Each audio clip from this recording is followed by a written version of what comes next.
told me that they've never ever switched roles. I mean, twins we have here, so it gets a little confusing, I would imagine. Yeah, it does. I think it's a corporate identity. The Proclaimers, we've kind of become. We're not really individuals. We're just the guys. Or in Scotland, we see the boys, the lads, the laddies, whatever. You know, we're a kind of corporate thing. We always have been. I'm Charlie. He's Craig. Yes. Until I tell you different. Okay, very, very good. Okay, so I'm going to go to you, Craig. The new album. We're going to talk about the present right now. And so it's called Notes and Rhymes. And the new single, Love Can Move Mountains.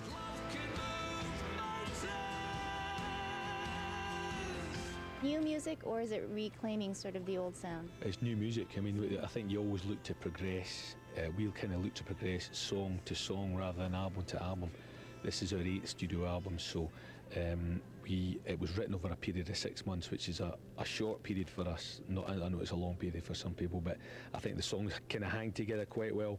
We recorded it in February this year, and we're very proud of it. And it's a new collection of Proclaimer songs, and it's very high quality. Yeah. Very, very high quality. And so is the video. I want to talk about the scenery in the video.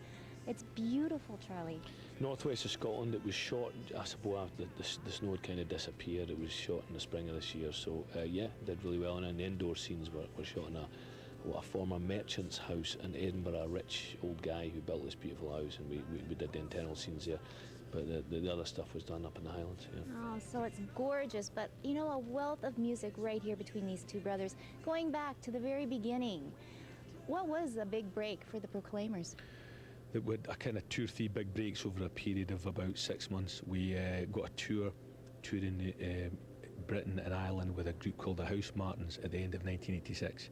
Then we met our manager, Kenny MacDonald, and we got on a TV show called The Tube in England at the very start of '87.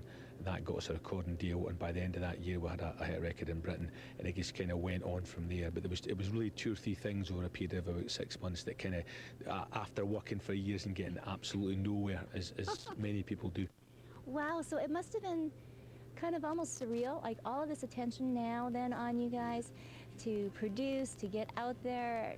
Yeah, I suppose so. I mean, you come from years where in that time in Britain there was a lot of unemployment, so people were kind of sitting around trying to write songs like we were, and then suddenly, hey, you've got this to go to, you've got that to go to, you've got to go on a plane and go somewhere and do something. So it was kind of a bit of a culture shock, but it was a good one.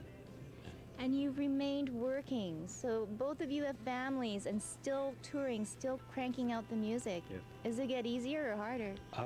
Honestly, in the last few years, it's been easier. Really? We've had a couple of long periods in the past where we didn't put any records out, we didn't write enough songs we were happy with, and we had periods where there was no albums and no shows.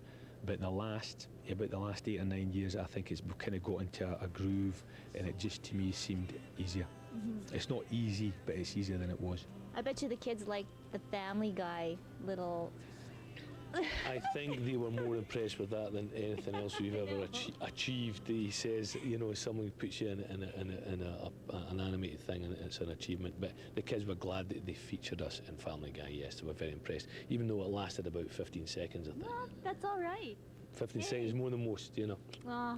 So the future now for you guys, what is it going to be for the Proclaimers? The immediate future is we complete this Canadian leg of the tour, then we go back, we play festivals in England, States in September, Britain, UK tour in October, November, then to Australia, New Zealand, probably the Middle East before the end of the year, and then next year, who knows, you know, we'll definitely know what we're doing till the end of this year, and next year will take care of itself.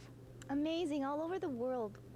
Are audiences different or the same when they react to your music? You know, there's a sober audience and there's the less than sober audience. It depends where you play, depends if it's festival, if it's outdoors, if it's indoors, if there's alcohol getting served, if there's a lot of kids there, or it's mostly older people.